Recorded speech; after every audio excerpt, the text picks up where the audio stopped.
Hello, my friends. Welcome, and I'm happy that you're spending some time with me today. My name is Lorraine, and my channel is Lo's Life and Lessons. Today, we're going to talk about some quirky, kind of unusual things that people do to maintain their health. People go to great lengths, and they establish really interesting habits in order to maintain their health. And I think we can learn from those. Some of these I'm going to talk about. There's 10 of them. And some of them I've tried, some of them maybe not, but we'll just go through them just for fun. But first of all, my SOTD is Acqua di Parma Blue Mediterraneo Mandorlo di Sicilia.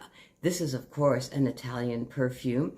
It's absolutely beautiful. I assure you it is an accident that the bottle matches my dress. I love the bottles of Acqua di Parma. This fragrance is a vanilla floral gourmand, and it's just wonderful and refreshing and airy for the summertime. This is one that the more I wear it, the more I like it. It's sweet and unique, and it has notes of green almond, star anise, jasmine, white peach, vanilla, musk, cedar, and more.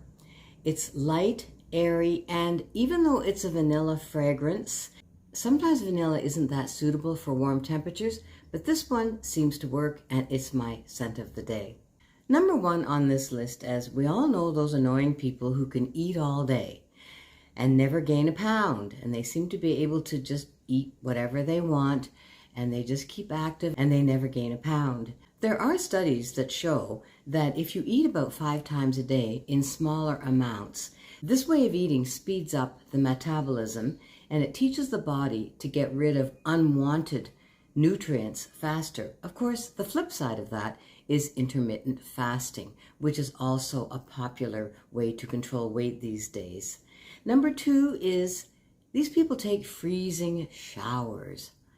Showers in cold water apparently refines the skin and the hair. It enhances the immune system and even can stimulate weight loss. It definitely improves circulation and reduces muscle soreness after a workout. Now, this is something that I tried several years ago because I was seeing a naturopath at the time, and she suggested that. And I tried it a few times. I really gave it a good try, but not happening. It was so cold and so uncomfortable. That's not one that I could adopt. Number 3 is washing your hands. You know, really, we should be washing our hands a minimum of 6 times a day, even just for 15 seconds, because even that short amount of time removes most of the bacteria.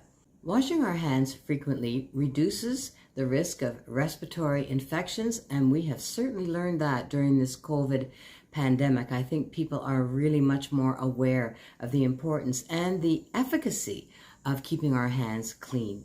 It also reduces the likelihood of eye infections. So this is a habit that takes only 15 seconds, and if we do it 6 times a day, it takes 2 minutes out of our day, a good habit for all of us. Taking short naps is good for us. Short, that is the key word. 10 minutes can improve the memory, alertness, and productivity. It's enough to make you feel brand new, and I certainly have experienced that myself, and for me that's true. Next, sleep without a pillow.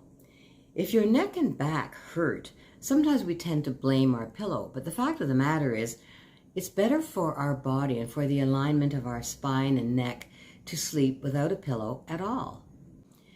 If we can get used to sleeping without a pillow, it will strengthen the spine, improve the quality of sleep, and even prevent acne. Now, acne? But imagine, the number 1 cause of acne is a dirty pillowcase. Try to tell that to a teenager and advise them to change their pillowcase every night or every 2 nights. I'm not sure that would fly. To achieve good posture, walk barefoot. This will strengthen the muscles, improve circulation, and improve balance. And when the body begins to get used to this activity, it will also, in general, improve the immune system. Imagine just walking barefoot. And people who are healthy, they don't mind throwing food away. We were all brought up to eat everything on our plate. But really and truly, I always told my children, don't treat your body like a garbage can. If you're full and you don't want what's left on your plate, don't put it in your body, put it in the garbage. And similarly, if you're going to a restaurant, healthy people know the quantity of food to order or when to share an order with somebody. If they can't finish what's in front of them, they either take it home or leave it on their plate for the restaurant to dispose of. Number 8, and we've all heard this, shop on a full stomach. The worst time to shop is when you're really hungry. That's when the cravings set in. That's when the cravings set in for the junk food and the sugar and all that awful food that really has no nutrition at all. So the best time to go shopping is when you're not hungry, when you can make logical, sensible, nutritious food choices. Number 9, healthy people believe that activity is mandatory. It's not an option.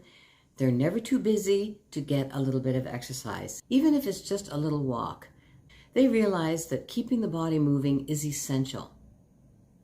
And number 10, they never get diagnosed by Mr. Google. There's so much information out there, and it's very tempting every time we have an ache and a pain or some feeling unusual in our body for us to consult Mr. Google.